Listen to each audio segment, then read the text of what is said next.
Kesaksian akhir abad, puisi karya W.S. Rendra. Ratap tangis menatap pintu kalbuku, bau anyir darah mengganggu tidur malamku. Oh, tikar tafakur. Oh, bau sungai Bogor yang kotor. Bagaimana aku akan bisa membaca keadaan ini di atas atap kesepian nalar pikiran yang digalaukan oleh lampu-lampu kota yang bertengkar dengan malam. Aku menyerahkan namamu, wahai para leluhur Nusantara. Oh Sanjaya, leluhur dari kebudayaan tanah. Oh Gunawarman, leluhur dari kebudayaan air. Kedua wangsamu telah mampu mempersekutukan budaya tanah dan air. Oh Resi Keturan, oh Resi Mirata, empu-empu tampan yang penuh kedamaian. Telah kamu ajarkan tatanan hidup yang aneka dan sejahtera, yang dijaga oleh Dewan Hukum Adil. Oh, bagaimana aku bisa mengerti bahasa bising dari bangsa Uki? Oh, Raja Walalido, bintang cemerlang tanah Uki, negarawan yang pintar dan bijaksana, telah kamu ajarkan tuturan permainan di dalam benturan-benturan keinginan yang berbagai ragam di dalam kehidupan. Ade, bicara, rapang, dan ngori. Oh, lihatlah wajah-wajah berdarah dan rahim yang diperkosa muncul dari puing-puing tatanan hidup yang porak-poranda. Kejahatan kasat mata tertawa tanpa pengadilan, kekuasaan kekerasan berat dan berdahak di atas bendera kebangsaan. Oh, anak cucuku di zaman sibernetik, bagaimana akan kalian baca prasasti dari zaman kami? Apakah kami akan mampu menjadi ilham kesimpulan? Ataukah kami justru menjadi sumber masalah di dalam kehidupan? Dengan puisi ini aku bersaksi bahwa rakyat Indonesia belum merdeka. Rakyat yang tanpa hukum bukanlah rakyat merdeka. Hak hukum yang tak dilindungi oleh lembaga pengadilan yang mandiri adalah hukum yang ditulis di atas air.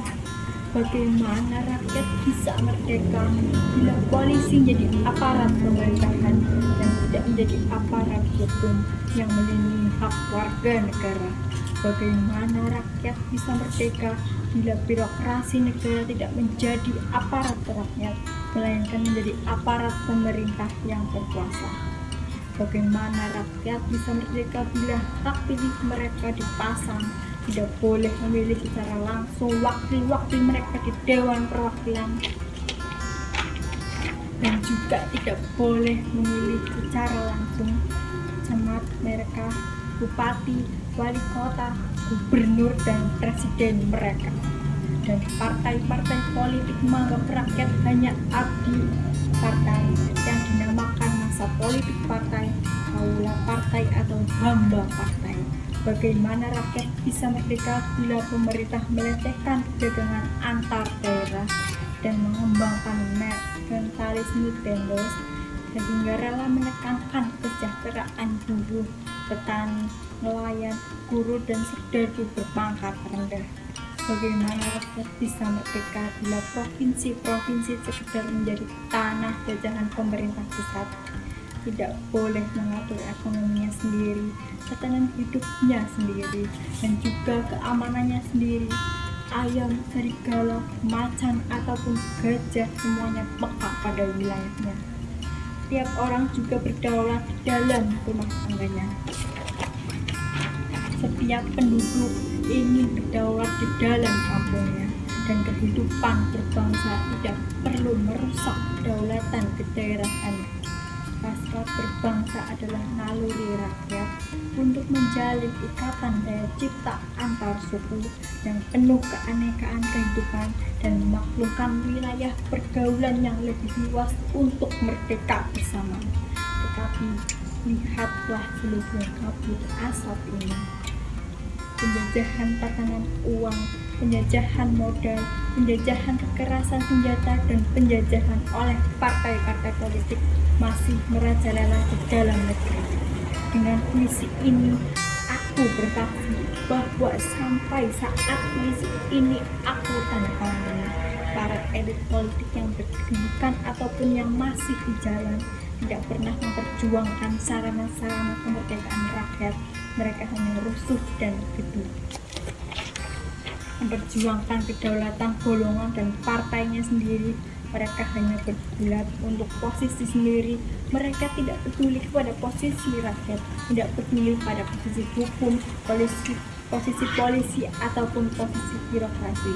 Dengan picik mereka akan mendaur ulang malapetaka bangsa dan negara yang telah terjadi. Oh Indonesia, negara yang kehilangan makna. Rakyat sudah dirusak atas tatanan hidupnya, berarti sudah dirusak dasar peradabannya, dan akibatnya dirusak pula kemanusiaannya. Maka sekarang negara tinggal menjadi peta, itu pun peta yang lusuh dan hampir sobek pula. Pendangkalan kehidupan bangsa telah terjadi. Tata nilai rancu, dusta, pencurian, penjarahan, dan kekerasan kalau manusia sekedar semak belukar yang gampang dikacau dan dibakar. Paket-paket yang mudah dijajakan, penalaran amarah yang salah mendorong rakyat terpecah belah.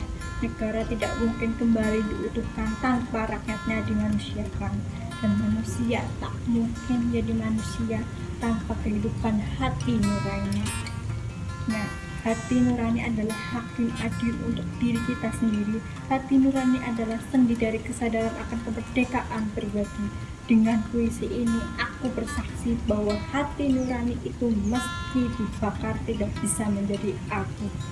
Hati nurani senantiasa bisa bersemi, meski sudah ditebang putus di batang. Begitulah fitrah manusia ciptaan Tuhan Yang Maha Esa. Candi Ceto, 31 Desember 1999.